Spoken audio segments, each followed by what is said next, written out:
Pasikat lang, ganyan tinawag ni Congressman Rene Co ang Safer Cities Plan ng DILG. Pangamba niya, baka magamit ito sa red tagging.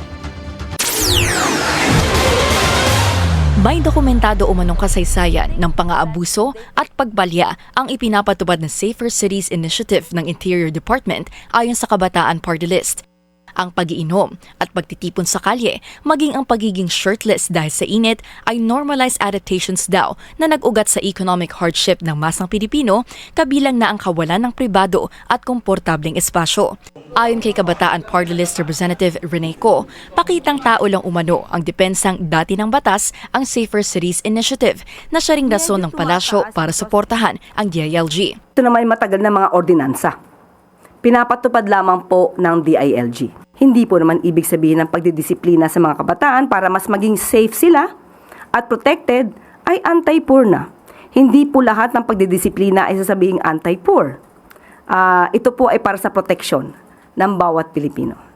Nag-abiso ang palasyo na isumbong ang mga umaabusong pulis at lokal na mga opisyal sa ordinansang ito sakaling mangyari. Babala naman ng Kabataan Party List sa umunoy record ng state-led red tagging at harassment laban sa mga aktivista, ang presensya ng kapulisan sa programang ito ay maaaring maging rason para targetin ang mga leader kabataan at organisasyon. Pagdidiin pa ng partido, ang pagtaas ng krimen ay malaking sintomas ng malalim na epekto ng kawalan ng trabaho, inflation at unstable na ekonomiya ng bansa na hindi raw kayang gamutin ng baton at curfew. Ayon kay Co, genuine public safety is built on social justice at hindi sa pamumulis ng mga mahihirap. Si Co ang isa sa mga abogadong kumekwestiyon sa legalidad ng inisyatibang ito dahil ang National Union of People's Lawyers nanghihingi ng sagot sa kung bakit inaaresto at isinasailalim sa kustudiya ng otoridad ang mga kabataan kung punishable lang by fine ang offense.